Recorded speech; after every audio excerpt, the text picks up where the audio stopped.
வணக்கம் நண்பர்களே. இன்னைக்கான வீடியோ வந்து பார்த்தீங்கன்னா ஐபிஎல் மேட்ச். நேற்று எத்தனை பேர் ஐபிஎல் மேட்ச் பார்த்தீங்க? ரெண்டாவது இன்னிங்ஸ், அதுவும் ஃபர்ஸ்ட் ஆஃப் ஆல் ரெண்டாவது இன்னிங்ஸ் எத்தனை பேர் பார்த்தீங்க? ரெண்டாவது இன்னிங்ஸில் 3 விக்கெட் ஆனதுக்கப்புறம் இவனுக்கு எங்கே ஜெயிக்க போகிறாங்க அப்படின்னு சொல்லிட்டு டிவி ஆஃப் பண்ணீங்க எத்தனை பேர்?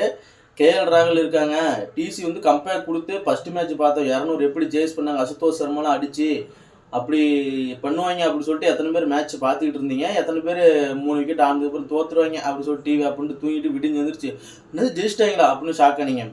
நான் அப்படிலாம் இல்லை. நான் 3 விக்கெட் ஆனதுக்கப்புறமா கேஎல் ராகுல், அசுதோஷ் சர்மா, கிறிஸ்டியன் டப்ஸு, அப்புறம் பின்னாடி அந்த ஒரு விப்ராஜ் நிகம் அப்படின்னு சொல்லிட்டு ஒருத்தர், இவங்கெல்லாம் இருந்தாங்க நல்லா சேஸ் பண்ணுவாங்க அப்படின்னு சொல்லிட்டு.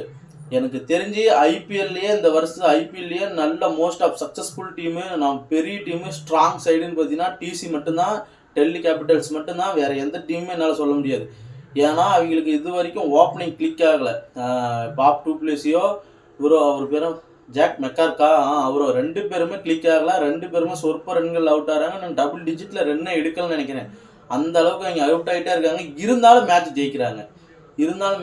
நல்ல பவுலர்ஸ், நல்ல பேட்டர்ஸ் இருக்கிறதுனால நல்லா ஜெயிக்கிறாங்க மேட்ச்சு.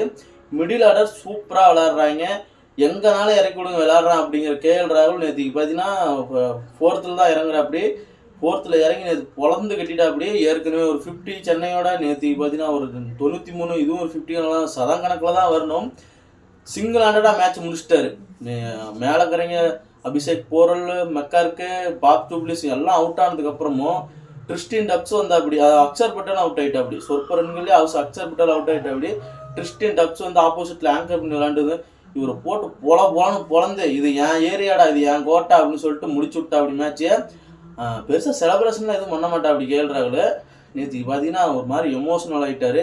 இது என் ஊர்ரா அப்படிங்கிற மாரி ரவுண்டு போட்டு பேட்டி தட்டி போட்டு பொழந்தா விட்டார். இன்னொரு மேட்ரு என்னன்னு பார்த்தீங்கன்னா, இன்றைக்கி பார்த்தீங்கன்னா 5 டைம் சாம்பியன் சென்னைக்கும் 3 டைம் சாம்பியன் கேகேஆருக்கும் மேட்ச் நடக்குது. டிஃபெண்டிங் சாம்பியன் வர கேகேஆர். இன்றைக்கி என்ன நடக்க போகுதுன்னு தெரில. இதில் ஒரு பெரிய மேட்டரானு கேட்டிங்கன்னா, நேற்று கமெண்ட்ரி பாக்ஸ் பேசிட்டு போது தான் சொன்னாங்க, லைன் இஸ் ஆல்வேஸ் லைன் அப்படின்னு தான் சொல்லணும். மீண்டும் கேப்டன் ஆகிறார் தோனி. போச்சு வேறு லெவல் தான்.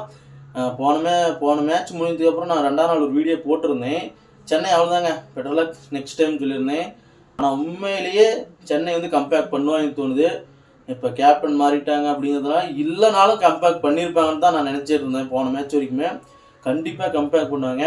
Line is always line. இங்கிலீஷில் சொன்னால், தமிழில் சொன்னால் சிங்கம் எப்போவுமே சிங்கம் தான். இன்றைக்கி சிங்கம் என்ன பண்ண போகுதுன்னு பார்க்கலாம்.